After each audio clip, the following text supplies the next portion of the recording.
Halo, selamat datang lagi. Pernah nggak sih ngerasa mood kamu tuh bisa jungkir balik gitu aja tanpa alasan yang jelas? Nah, hari ini kita bakal bongkar nih, apa sih yang terjadi waktu termostat emosi di dalam diri kita itu error dan gimana dampaknya ke hidup kita? Kayaknya banyak deh dari kita pernah deh ngalamin ini. Hari ini rasanya semangat banget, optimis, besoknya dunia kayak runtuh, berat banget rasanya. Nah, perasaan kayak naik roller coaster emosi yang gak ada remnya ini dia nih, inti obrolan kita kali ini.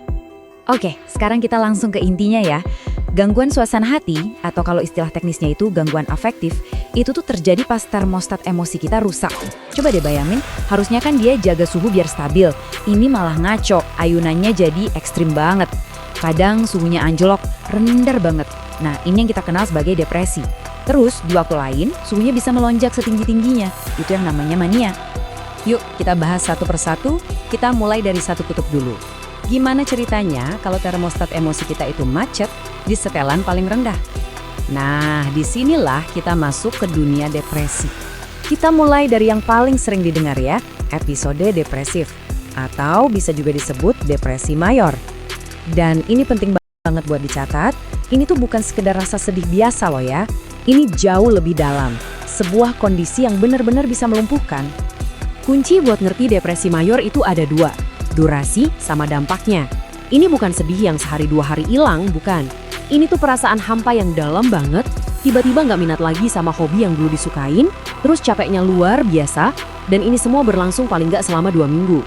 Sampai di titik dimana buat kerja atau sekolah aja rasanya susah banget. Nah, selain depresi mayor, ada lagi nih bentuk lain yang sifatnya lebih kronis. Namanya distimia. Mungkin kedengarannya nggak sedramatis episode depresif, tapi justru karena berlangsungnya lama banget, dampaknya bisa terasa dalam. Gini deh bedanya, gampangnya gini. Kalau depresi mayor, itu kayak badai petir yang gede banget, dahsyat, tapi ya ada selesainya. Nah kalau distimia, itu kayak cuaca mendung plus gerimis yang gak kelar-kelar, awet banget, bisa bertahun-tahun, minimal 2 tahun malah. Mungkin gak sederas badai, tapi karena terus-terusan, orang yang ngalamin sering cuma dicap, dia emang pemurung aja. Oke, sekarang kita putar termostatnya ke arah sebaliknya. Gimana kalau suhunya justru melonjak ke titik paling tinggi? Nah, ini dia yang disebut mania. Perasaan kayak lagi ada di puncak dunia, tapi ekstrim. Jadi, apa sih episode manik itu? Ini tuh ledakan energi dan mood yang benar-benar di luar nalar. Bukan cuma sekedar seneng atau lagi produktif ya. Bayangin deh, perasaan super gembira, semangat membara, atau malah bisa juga jadi gampang banget marah. Plus energinya meledak-ledak. Dan ini non-stop, paling nggak selama seminggu penuh. Gejalanya khas banget. Seseorang bisa merasa kayak superhero, nggak terkalahkan. Istilahnya grandiositas. Saking hebatnya, mereka ngerasa nggak butuh tidur. Mungkin cuma 1 atau 2 jam aja cukup. Pikirannya lari kencang banget, jadi ngomongnya juga cepet banget dan nggak bisa direm. Dan puncaknya, ini yang bahaya banget, mereka jadi nekat ngelakuin hal-hal berisiko tinggi. Contohnya, belanja gila-gilaan, borong ini itu tanpa mikir panjang. Oke, jadi kita udah lihat ya, ada kutub rendah yaitu depresi dan kutub tinggi yaitu mania. Terus, gimana kalau termostat emosi seseorang itu bolak-balik terus di antara 2 kutub ekstrim ini?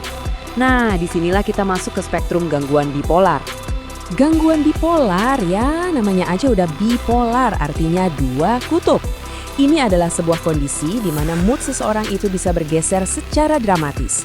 Dari puncak mania yang super tinggi, langsung jatuh ke lembah depresi yang paling dalam. Nah, bedanya bipolar I sama bipolar itu ada di seberapa tinggi puncaknya. Kalau bipolar I, orangnya pernah ngalamin minimal 1 kali episode mania penuh. Manianya itu benar-benar intens dan bisa sampai mengganggu fungsi hidup sehari-hari. Sementara kalau bipolar 2, puncaknya itu hipomania. Ini versi mania yang lebih jinak, lebih ringan. Tapi selalu diikuti sama episode depresi mayor yang parah. Selain bipolar 1 dan 2, ada satu lagi nih, namanya siklotimia. Anggap aja ini versi mininya gangguan bipolar, tapi versi yang lebih awet dan kronis. Jadi di siklotimia ini moodnya itu naik turun terus-terusan, minimal selama 2 tahun. Tapi naik turunnya itu nggak pernah sampai seheboh hipomania atau sedalam depresi mayor.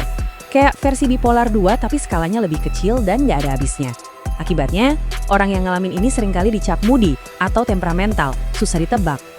Oke, sekarang kita geser ke topik yang spesifik banget dan juga super penting, badai emosi yang bisa terjadi setelah seorang ibu melahirkan. Ini nyata banget dan dialami oleh banyak sekali ibu baru. Nah, kalimat ini benar-benar nangkap inti penderitaannya.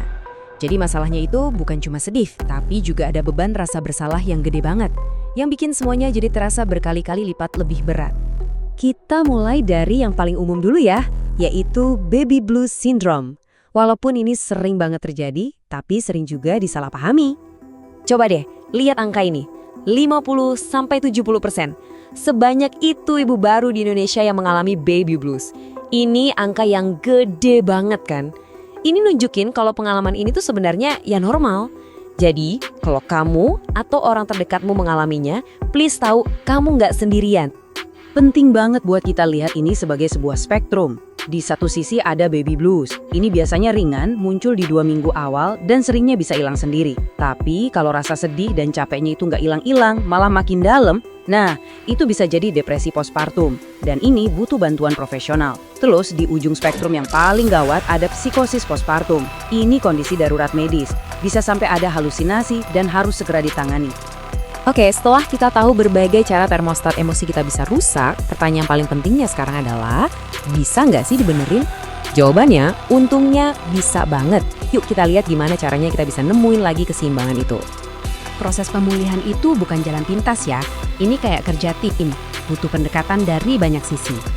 Pertama, ada psikoedukasi. Ini penting banget biar kita dan keluarga paham apa yang terjadi. Kedua, psikoterapi. Kayak terapi ngobrol gitu buat ngelatih pola pikir. Kalau perlu, ada juga farmakoterapi atau obat-obatan buat bantu seimbangin kimia di otak. Tapi yang gak kalah krusial, dukungan sosial dari orang-orang terdekat dan perubahan gaya hidup sehat.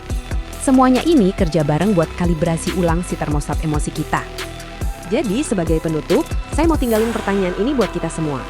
Tahu gejalanya kayak yang udah kita bahas, itu baru langkah pertama. Krusial tapi baru langkah awal. Pertanyaan selanjutnya adalah, gimana caranya kita ubah pengetahuan ini jadi aksi nyata? Gimana caranya kita bisa sama-sama bikin lingkungan di mana minta tolong itu bukan aib dan ngasih dukungan itu jadi kebiasaan kita semua? Semoga obrolan kita kali ini bisa bantu kita jadi sedikit lebih paham ya, baik tentang diri sendiri maupun orang-orang di sekitar kita. Terima kasih banyak sudah menyimak. Halo,